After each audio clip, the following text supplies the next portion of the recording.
為本身自己都好中意動物啦，尤其是啲狗仔，跟住都想幫佢哋，自己想幫佢哋整靚佢啦，覺得成日都信唔過出邊其他人整咧，覺得自己整係最好，所以就即係周圍揾下就想學咯自己。我自己就興趣嚟嘅，因為我自己由細到大咧都想養狗嘅，咁我都想試下，可能養狗之前咧試下教下啲寵物美容，如果整得靚隻狗嘅話，先去養一隻，令到自己可以幫翻自己隻狗。因為咧就都睇過好多間，跟住就你哋最好嘅咧就係可以即係B、C 咁樣一齊銜接住咁樣上，即係。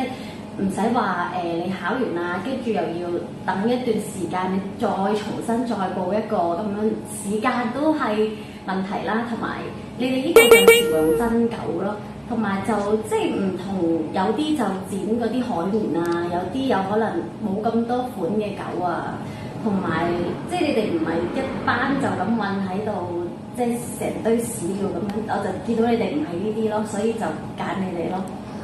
咁我一開始就自己喺 Facebook 上邊睇下有冇啲關於寵物美容嘅嘢啦。咁碌落下就見到一間啦，見到嗰個同學嗰啲咧都係每一隻狗好細心咁樣照顧。咁我相信呢間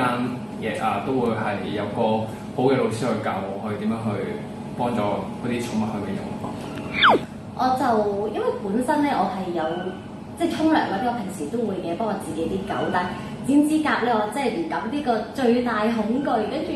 就即係佢哋係真係教得好細心嘅，跟住即係覺得本身我係唔敢剪指甲嘅，即係咁而家你會覺得好有信心，同埋可以即係剪得好咯，即係你唔戒手啊嗰啲，即係你想學嘅嘢佢都會即係教到你最好咁樣咯。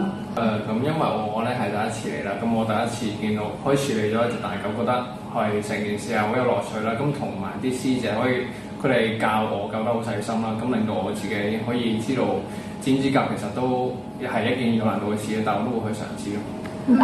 你呢度會有好多唔同性格嘅狗，真係有啲咧，